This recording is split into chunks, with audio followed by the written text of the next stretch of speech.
ಸವದತ್ತಿ ಯಲ್ಲಮ್ಮಗುಟ್ಟದಲ್ಲಿ ಜಿಲ್ಲಾಧಿಕಾರಿಗಳ ಭೇಟಿ. ನವರಾತ್ರಿ ಉತ್ಸವಕ್ಕೆ ತಾತ್ಕಾಲಿಕ ಅಂಗಡಿಗಳಿಗೆ ಅನುಮತಿ. ದಿನಾಂಕ 17-10-2025ರಂದು ನವರಾತ್ರಿ ಉತ್ಸವದ ನಿಮಿತ್ತ ಸವದತ್ತಿ ಯಲ್ಲಮ್ಮ ದೇವಸ್ಥಾನಕ್ಕೆ ಅಪಾರ ಭಕ್ತರು ಆಗಮಿಸುತ್ತಿರುವ ಹಿನ್ನೆಲೆಯಲ್ಲಿ ಬೆಳಗಾವಿ ಜಿಲ್ಲಾಧಿಕಾರಿ ಮೊಹಮ್ಮದ್ ರೋಷನ್ ಅವರು ಸ್ಥಳಕ್ಕೆ ಭೇಟಿ ನೀಡಿ ಪರಿಶೀಲನೆಯನ್ನ ನಡೆಸಿದ್ದಾರೆ. ಶಾಸಕರಾದಂತಹ ಶ್ರೀ ವಿಶ್ವಾಸ್ ವೈದ್ಯ ಅವರ ಮನವಿಗೆ ಸ್ಪಂದನೆಯನ್ನ ನೀಡಿದಂತಹ ಜಿಲ್ಲಾಧಿಕಾರಿಗಳು ಭಕ್ತರ ಅವಶ್ಯಕತೆ ಹಾಗೆ ವ್ಯಾಪಾರಿಗಳ ಉಪಜೀವನದ ಹಿತದೃಷ್ಟಿಯಿಂದ ತಾತ್ಕಾಲಿಕ ಅಂಗಡಿಗಳಿಗೆ ಹಾಗೆ ವಿಐಪಿ ಪಾರ್ಕಿಂಗ್ಗೆ ಅನುಮತಿಯನ್ನ ನೀಡಿದ್ದಾರೆ. ಸರ್ಕಾರದ ಕಾಮಗಾರಿಗಳು ಪ್ರಾರಂಭವಾದ ನಂತರ ವ್ಯಾಪಾರಿಗಳು ತಮ್ಮ ಅಂಗಡಿಗಳನ್ನು ಸ್ವಯಂ ತೆರವುಗೊಳಿಸಲು ಸಹಕರಿಸಬೇಕು ಅಂತ ಜಿಲ್ಲಾಧಿಕಾರಿಗಳು ತಿಳಿಸಿದ್ದಾರೆ. ಈ ಸಂದರ್ಭದಲ್ಲಿ ಸ್ಥಳದಲ್ಲಿ ಹಾಜರಿದ್ದಂತಹ ಹಿರಿಯ ಅಧಿಕಾರಿಗಳು SP doctor Bhimashankar Guled, tahsildar MN Hegganavar, DYSP Chidambar Madival, CPI Dharmakar Dharmatti, PSI KM Bannur ಮತ್ತು ಲಕ್ಷ್ಮಣ್ ಗೌಡ ಮತ್ತಹಲವು ಪ್ರಮುಖ ಮುಖಂಡರು ಹಾಗೂ ಭಕ್ತರು ಕಾರ್ಯಕ್ರಮದಲ್ಲಿ ಉಪಸ್ಥಿತರಿದ್ದರು.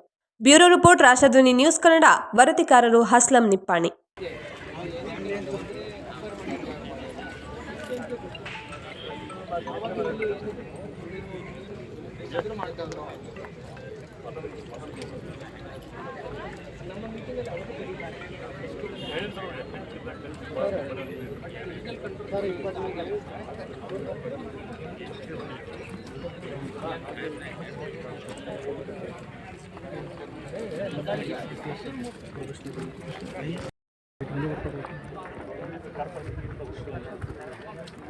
ಸರ್ ಅಲ್ಲಿ ಜನನೂ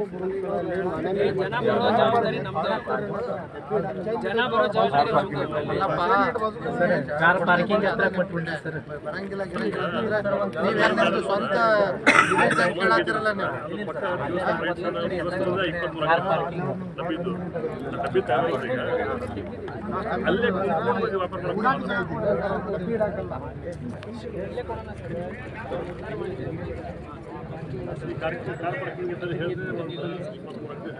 ಅಲ್ಲೇ ಮಾಡಿಸ್ತಾರೆ, ಅಲ್ಲೇ ಮಾಡಿಸ್ತಾರೆ, ಅಲ್ಲೇ ಮಾಡಿಸ್ತಾರೆ.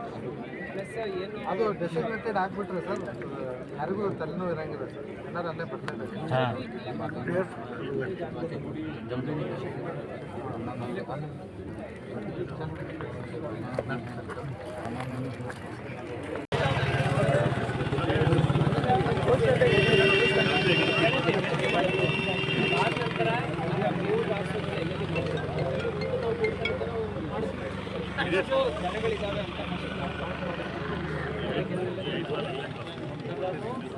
ಎಲ್ಲ ವ್ಯವಸ್ಥೆಗಳನ್ನು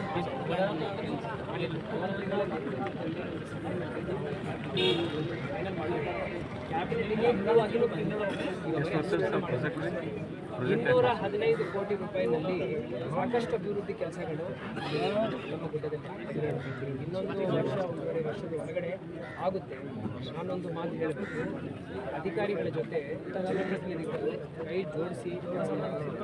ಅಧಿಕಾರಿಗಳ ಮೇಲೆ ಯಾವುದೇ ನಮಗೆ ಒತ್ತಡ ಇಲ್ಲ, ಏನಿಲ್ಲ, ಎಲ್ಲ ನಾವು ದೇವಿಗೋಸ್ಕರ ಕೆಲಸ. Thank you sir.